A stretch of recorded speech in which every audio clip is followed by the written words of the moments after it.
26वां बाब। इसहाक जरार में जा बसता है और उस मुल्क में उस पहले काल के अलावा जो अब्राहम के अय्याम में पड़ा था फिर काल पड़ा। तब इसहाक जरार को फिलिस्तियों के बादशाह अबीमेलेक के पास गया और खुदावंद ने उस पर जाहिर होकर कहा कि मिस्र को ना जा, बल्कि जो मुल्क मैं तुझे बताऊं उसमें रह। तू इसी मुल्क में कयाम रख और मैं तेरे साथ रहूंगा और तुझे बरकत बख्शूंगा, क्योंकि मैं तुझे और तेरी नस्ल को ये सब मुल्क दूंगा। और मैं उस कसम को जो मैंने तेरे बाप अब्राहम से खाई पूरा करूंगा, और मैं तेरी औलाद को बढ़ाकर आसमान के तारों की मानिंद कर दूंगा, और ये सब मुल्क तेरी नस्ल को दूंगा। और जमीन की सब कौमें तेरी नस्ल के वसीले से बरकत पाएंगी, इसलिए कि अब्राहम ने मेरी बात मानी और मेरी नसीहत और मेरे हुक्मों और कवानीन व आइन पर अमल किया। बस इसहाक जरार में रहने लगा और वहां के बाशिंदों ने उससे उसकी बीवी की बाबत पूछा। उसने कहा, वो मेरी बहन है, क्योंकि वो उसे अपनी बीवी बताते डरा, ये सोचकर कि कहीं रिबका के सबब से वहां के लोग उसे कत्ल न कर डालें, क्योंकि वो खूबसूरत थी। जब उसे वहां रहते बहुत दिन हो गए तो फिलिस्तियों के बादशाह अबीमेलेक ने खिड़की में से झांक कर नजर की और देखा कि इसहाक अपनी बीवी रिबका से हंसी खेल कर रहा है। तब अबीमेलेक ने इसहाक को बुलाकर कहा कि वो तो हकीकत में तेरी बीवी है, फिर तूने क्यों कर उसे अपनी बहन बताया? इसहाक ने उससे कहा, इसलिए कि मुझे ख्याल हुआ कि कहीं मैं उसके सबब से मारा न जाऊं। अबीमेलेक ने कहा, तूने हमसे क्या किया? यूं तो आसानी से इन लोगों में से कोई तेरी बीवी के साथ मुबाशरत कर लेता और तू हम पर इल्जाम लाता। तब अबीमेलेक ने सब लोगों को ये हुक्म किया कि जो कोई इस मर्द को या इसकी बीवी को छुएगा सो मार डाला जाएगा। और इसहाक ने उस मुल्क में खेती की और उसी साल उसे 100 गुना फल मिला और खुदावंद ने उसे बरकत बख्शी और वो बढ़ गया और उसकी तरक्की होती गई, यहां तक कि वो बहुत बड़ा आदमी हो गया। और उसके पास भेड़ बकरियां और गाय बैल और बहुत से नौकर चाकर थे, और फिलिस्तियों को उस पर रश्क आने लगा। और उन्होंने सब कुएं जो उसके बाप के नौकरों ने उसके बाप अब्राहम के वक्त में खोदे थे बंद कर दिए और उनको मिट्टी से भर दिया।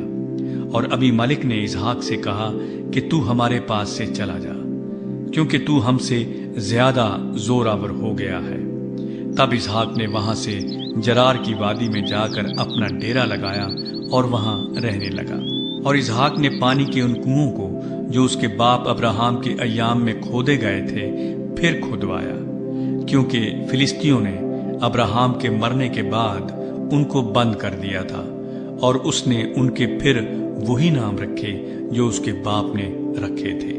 और इसहाक के नौकरों को वादी में खोदते खोदते बहते पानी का एक सोता मिल गया।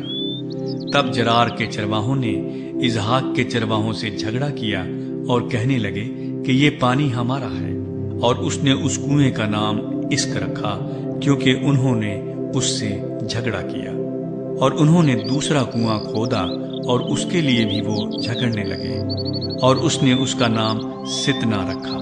सो वो वहां से दूसरी जगह चला गया और एक और कुआं खोदा, जिसके लिए उन्होंने झगड़ा न किया, और उसने उसका नाम रहूबोत रखा और कहा कि अब खुदावंद ने हमारे लिए जगह निकाली और हम इस मुल्क में बरोमंद होंगे।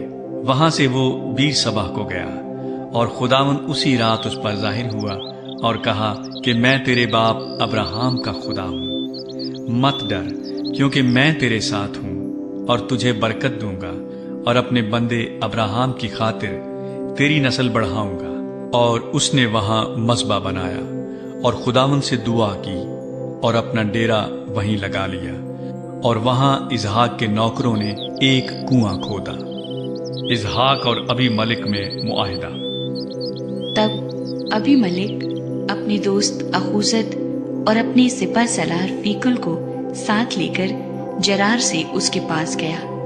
इसहाक ने उनसे कहा कि तुम मेरे पास क्यों कर आए, हालांकि मुझसे कीना रखते हो?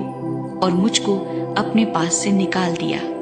انہوں نے کہا، ہم نے خوب صفائی سے دیکھا کہ خداوند تیرے ساتھ ہے، سو ہم نے کہا کہ ہمارے اور تیرے درمیان قسم ہو جائے اور ہم تیرے ساتھ عہد کریں کہ جیسے ہم نے تجھے چھوا تک نہیں اور سوا نیکی کے تجھ سے اور کچھ نہیں کیا اور تجھ کو سلامت رخصت کیا، تو بھی ہم سے کوئی بدی نہ کرے گا، کیونکہ تو اب خداوند کی طرف سے مبارک ہے۔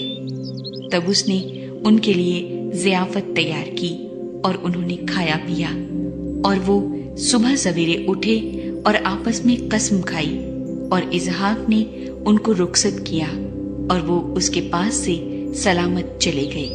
اسی روز اسحاق کے نوکروں نے آ کر اس سے اس کنویں کا ذکر کیا جسے انہوں نے کھودا تھا، اور کہا کہ ہم کو پانی مل گیا، سو اس نے اس کا نام سبا رکھا، اسی لیے وہ شہر آج تک بیر سبا کہلاتا ہے۔ ایساؤ کی غیر قوم بیویاں۔ جب ایساؤ 40 برس کا ہوا تو اس نے بیری ہتی کی بیٹی یہودت اور ایلون ہتی کی بیٹی بشامت سے بیاہ کیا، اور وہ اسحاق اور ربکا کے لیے وبال جان ہوئی۔